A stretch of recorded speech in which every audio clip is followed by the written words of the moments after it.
Gaurav, why are you not responding to us? We need to have cash, boss. Boss Gaurav, what's happening? None of you people are responding. Don't play games with me at all. Gupta has vanished, but what happens to money then? He says all bitcoins and cash is with you.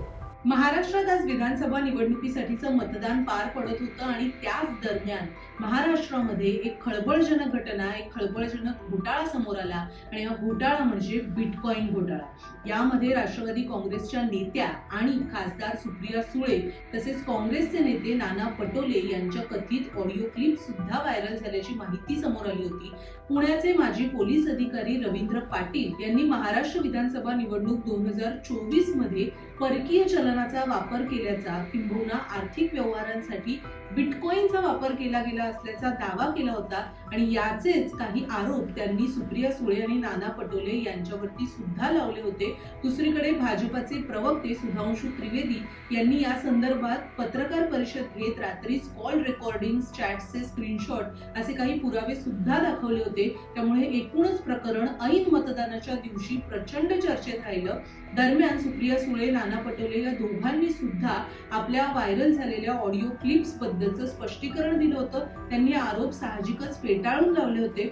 या सगळ्या प्रकरणामध्ये 2018 सालच्या cryptocurrency घोटाळ्याचा सुद्धा उल्लेख झाला. या घोटाळ्यामध्ये समाविष्ट असलेलं एक महत्त्वाचं नाव म्हणजे होतं गौरव मेहता, जे पुण्यामध्ये कन्सल्टंट म्हणून काम करतात आणि 2018 साली झालेल्या 6,500 कोटींच्या क्रिप्टोकरन्सी घोटाळ्यामध्ये त्यांचं नाव बोललं गेलं होतं, त्यांचं नाव समाविष्ट होतं आणि याच गौरव मेहतांसोबत सुप्रिया सुळे यांचा कॉल रेकॉर्ड हा ऑडिओ क्लिपच्या माध्यमातून व्हायरल झाला होता. दरम्यान याच ऑडिओ क्लिप बाबत इंडियन एक्सप्रेसच्या लाईट हाऊस जर्नलिझमच्या फॅक्ट चेकर अंकिता देशकर यांनी महत्त्वपूर्ण खुलासे केले आहेत आणि हे खुलासे नेमके काय आहेत हे आपण या व्हिडिओच्या माध्यमातून जाणून घेणार आहोत. त्यामुळे व्हिडिओ स्किप न करता पूर्ण पहा. तर रवींद्र पाटील यांनी जो आरोप लावला होता त्यानुसार बिटकॉइनचा जो वापर आहे तो महाराष्ट्र विधानसभा निवडणुकीसाठी करण्यासाठी सुप्रिया सुळे आणि नाना पटोले यांनी गौरव मेहताकडे या पैशाची मागणी केली होती असा आरोप होता. मात्र या संदर्भात जी ऑडिओ क्लिप व्हायरल झाली आहे ती मात्र पूर्णतः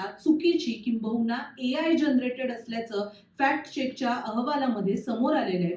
अंकिता देशकर यांनी लिहिलेल्या लेखामध्ये त्यांनी हे नमूद केलंय की सुरुवातीला या प्रकरणाचा तपास करताना त्यांनी हा जो व्हायरल ऑडिओ क्लिप होता तो इनविड ऍडव्हान्स टूल मध्ये एम्बेड केला आणि हिया हे त्यातलं फीचर वापरून या ऑडिओचं विश्लेषण केलं.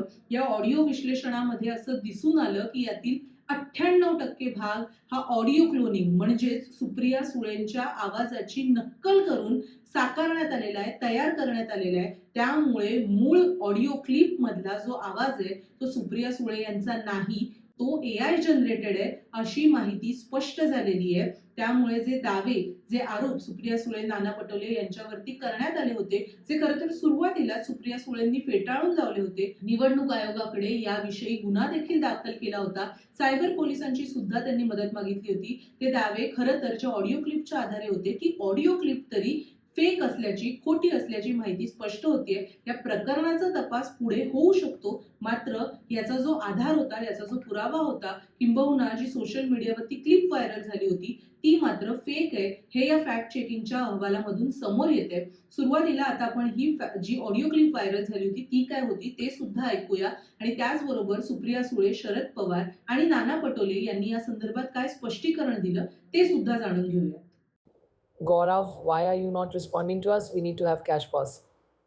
Boss Gaurav, what's happening? None of you people are responding. Don't play games with me at all. Gupta has vanished, but what happens to money then? He says all bitcoins and cash is with you. Call me or Aditi urgently. We need to have cash. Elections are going on. Boss, why don't you go ahead and cash out all the bitcoins? The prices are favorable right now. And with the elections approaching, we're going to need substantial funds. Don't worry about the inquiries. Once we're in power, we'll handle them. Just get it done. Amitabh भाई से का KIA हुआ कल बोला था ना, ऐसे मस्ती मत करो.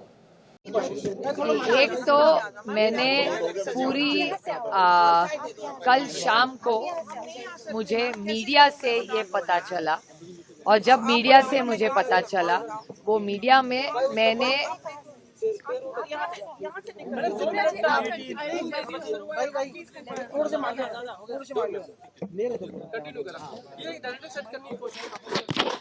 कल मीडिया की तरफ से मुझे ये सब वॉइस रिकॉर्डिंग्स और कुछ कुछ भेजा गया।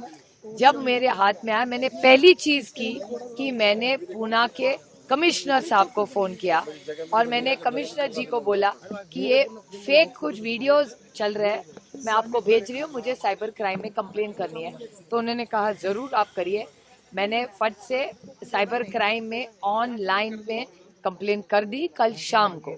वो पहला कि साइबर क्राइम में मैंने कंप्लेन की है कि ये सारे वॉइस नोट्स और जो कोई मैसेज है सारे झूठ है और फेक है, इसीलिए मैंने साइबर क्राइम को नोटिस भेजी। Point number 1। पॉइंट नंबर 2, उसके बाद भारतीय जनता पार्टी के स्पोक्स पर्सन है, उन्होंने एक प्रेस कॉन्फ्रेंस ली।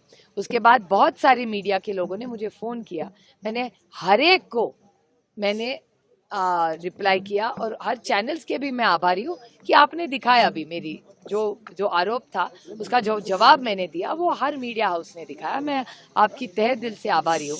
उसके बाद मैंने वकीलों को मेरे फ़ोन किया और आज सुबह मैंने श्री त्रिवेदी जी को मैंने एक क्रिमिनल डेफमेशन नोटिस भेजी है, क्योंकि जो उन्होंने जो आरोप किए, उन्होंने मुझे 5 सवाल पूछे, 5 सवाल, और उन्होंने मुझे कहा है कि बाहर आके जवाब दे। मैं बाहर आके जवाब देने के लिए कभी भी तैयार हूँ। सुधांशु त्रिवेदी जिस शहर में चाहे, जिस चैनल पे चाहे, जिस वक्त चाहे, वो जहाँ बुलाएंगे मैं आ जाऊंगी और हर एक का जवाब मैं दे दूंगी, क्योंकि for all the questions my reply is no no no no no, lies lies lies lies lies.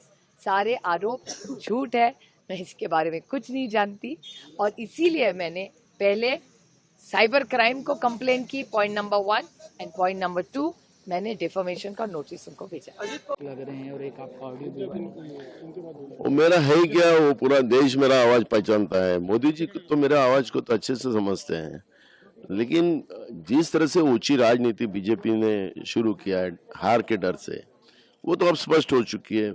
अब आज सोशल मीडिया में देखिए सब लोग इनको हंस रहे हैं। अब परिस्थितियां ऐसी है कि आज बीजेपी की जो मानसिकता है, कल विनोद तावड़े जो इनके भारतीय जनता पार्टी के राष्ट्रीय महासचिव है, वो पैसे बांटते हुए पकड़े गए।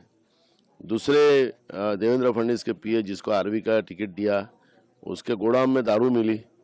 तो हमारा कहना है कि ये लोग नोट जिहाद और दारू जिहाद लाना चाहते महाराष्ट्र में, इसका जवाब बीजेपी ने देना है। और वो बात छुपाने के लिए आज कल रात को एक तथाकथित एक तोतैया आईपीएस अधिकारी लेके आए, रविंद्र पाटिल। वो आईपीएस कभी रहा नहीं है, तो वो खुद ही जेल में था। उसको सामने करके हम लोगों के ऊपर एलिगेशन लगाया गया। तो हमने कल ही उनको मानहानि का एक नोटिस भी हमने इशू किया है। कल एफआईआर भी दर्ज हमने करवाई है हमारे लीगल सेल ने। तो हम इंक्वायरी पूरी करवाएंगे, सरकार हमारी आ रही है। ऐसे ओचेगिरी करने वाले बीजेपी को हम सबक बिल्कुल सिस्टमेटिक सिखाएंगे। कथित आरोप भी ये लगे हैं कि आपने ना बिटकॉइन का पैसे का लेन देन किया और उससे क्या कहते चुनाव में उसका फायदा किया, चुनाव में। अरे मेरा इनका सेबी क्या कर रहा है, मेरे को इनको ये पूछो ना।